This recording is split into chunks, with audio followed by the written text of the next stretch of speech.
Welcome back to the Reading and Writing Podcast. My guest today is Yoon Ha Lee, the New York Times bestselling author of Dragon Pearl, winner of the Locus Award and the Mythopoeic Award. Lee's latest book is Tiger Honor. Yoon, welcome to the podcast. Thank you so much for having me. Sure. Well, if someone hasn't yet heard about your latest novel, Tiger Honor, how would you describe the novel? Tiger Honor is a space opera with influences from Korean mythology, and its main character is the non-binary tiger spirit Sebin, who has dreamed all their life about joining the Space Forces and becoming a starship captain, just like their beloved Uncle Juan. So the day when they get an invitation to become a Space Forces cadet should be the best day of their life. Unfortunately, the family also receives news the same day that Uncle Juan has been branded a traitor and is a fugitive from the law. So Sebin not only has to navigate becoming a cadet and learning how to serve in the Space Forces, but the dilemma of what to do about their uncle and how they can clear his name. And so, do you remember the original idea or impetus that led you to write Tiger Honor? Yes. So Uncle Juan in Tiger Honor is the villain, Captain Juan from Dragon Pearl. And in Dragon Pearl, he's sort of, he's there. He's a villain. He has his motivation of trying to gain control of a powerful magical artifact, the Dragon Pearl, the title. But it occurred to me when it came time to think of a sequel that Captain Juan must have a family. He must have relatives. He must have people that he loves and cares about. And I couldn't write from his point of view because normally in children's books, the main character is a younger person.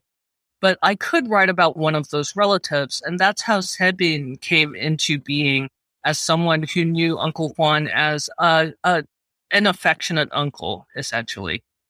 And so, what was your writing journey that led you to writing, writing and getting your first novel published? Oh, my very first novel, gosh. So I had spent 10 years working on a novel that turned out not to gel or, really be very coherent at all. And after that, my first novel was Nine Fox Gambit, which is a book for adults.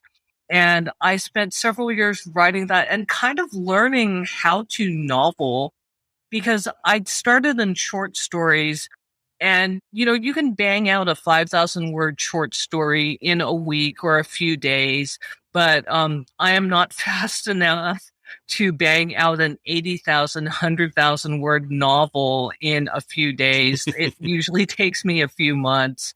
So just learning the mindset of endurance and stubbornness, and I can do this as long as I keep sitting down and writing my words. There was a learning curve. And can you talk about that learning curve a little bit more? I mean, obviously there are differences beyond length. What was the transition for you to go from writing short stories to writing novels? I think the two big things for me were plotting at a longer length and character development at a longer length. So I like to think of a short story as a single battle or a single assassination. You have that big moment of clarity and something big happens and the character is changed forever. But a novel is more like going to war, like a whole campaign and a series of battles. And, this applies not just to military fiction, but to any sort of writing if you look at it that way. But you have to sort of plan for the character to start in one place and end in another. And it was tricky at first because I was not used to setting up that sort of sustained character arc or a sustained plot line. And I was used to only thinking in, 4,000, 5,000 word chunks. So I definitely had to learn how to create that larger structure, that larger through line, which is really something you can only learn by doing a novel. Sure. And what's your writing process when you're working on a novel? Do you outline extensively or do you just dive in and follow the narrative? How does that work for you? I picked up this one great tip from my friend Layla Lawler, which is she does something called a fake blurb. So you know those blurbs that you read on the back of a book that it hopefully entices you to pick the book up. Sure. I write one of those for my book, even though it doesn't exist yet. Partly to get up my enthusiasm for the book, but partly to keep myself on track. It's sort of like a mini synopsis, but more fun, I guess. And then I expand on that and I do what I call a chapter outline where I write a sentence or two saying, what's the major conflict? What's the major thing that happens in this chapter?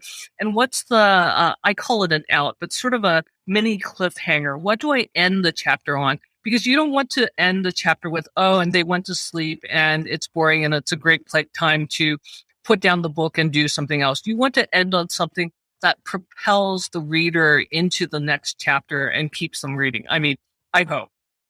So I generate that chapter outline and I make sure that I have a strong opening, a strong midpoint, and a strong ending. And then I start writing and I do this in, usually 3 to 4 hour sessions during the day. And I have to tell you, I make an outline every time. And except for that beginning, midpoint, and end, I throw out the outline and start winging it because I always come up with a better idea and the characters take on a life of their own. Well, I'm curious, how did you start working with Rick Riordan, the best-selling author of the Percy Jackson series, who's I guess you could say, the overarching editor of the novels that you're publishing? So back several years ago with my former agent, Jennifer Jackson, she told me about the Rick Riordan imprint and how Rick was looking to boost own voices authors from cultures that were maybe less commonly seen in children's literature. And she said, let's throw our ring in the hat. And I said to her, Jennifer, I've got a pitch for you. Nobody else is going to pitch Korean mythology space opera. And you can confirm this with my editor at Rick Riordan Presents, Steph Lurie. She will confirm that nobody else said in Korean mythology space opera. And so I was able to write Dragon Pearl and now Tiger Honor and work with Rick on bringing these books to kids. That's great. And what did inspire you in terms of the Korean mythology and space opera?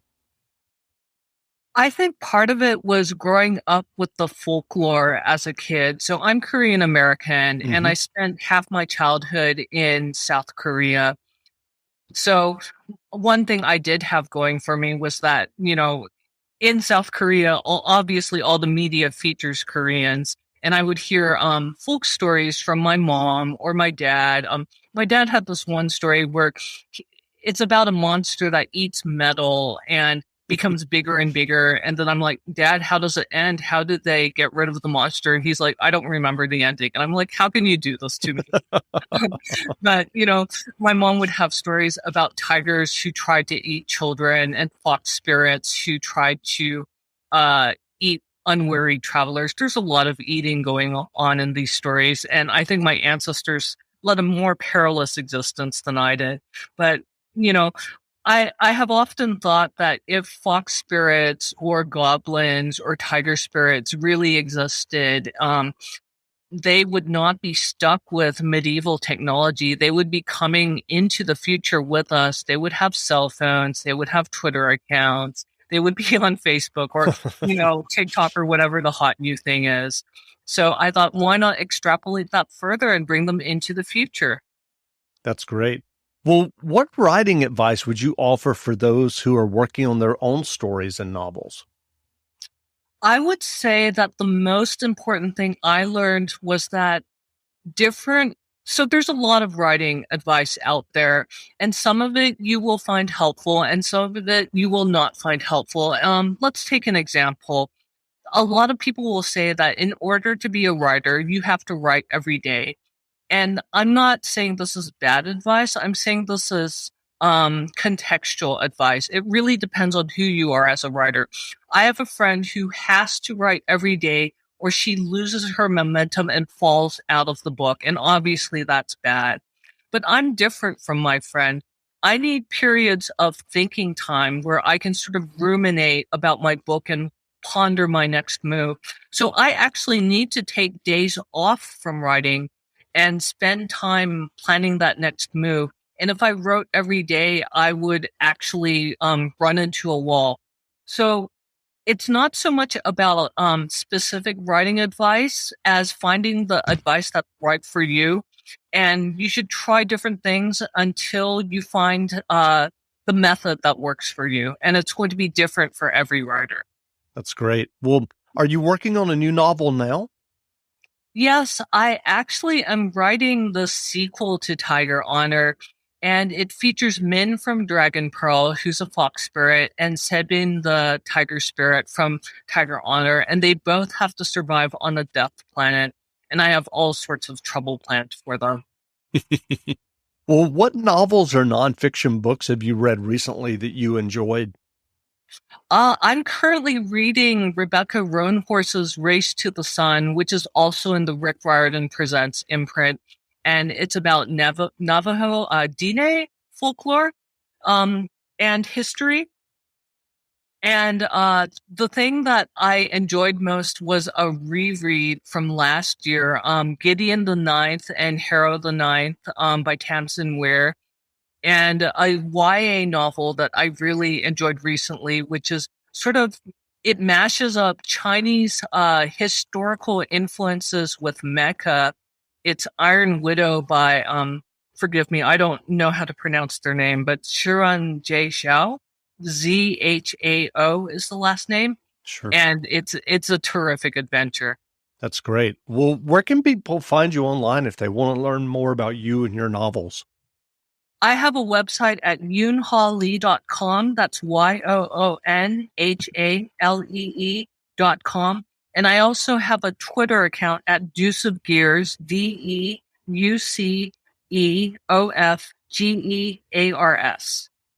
That's great. Well, again, we've been speaking with Yoon Ha Lee, author of the new book, Tiger Honor. The book is on sale now, so go buy a copy at your local independent bookstore. And Yoon, thanks for doing this interview. Thank you so much for having me. It's been my honor. Wonderful.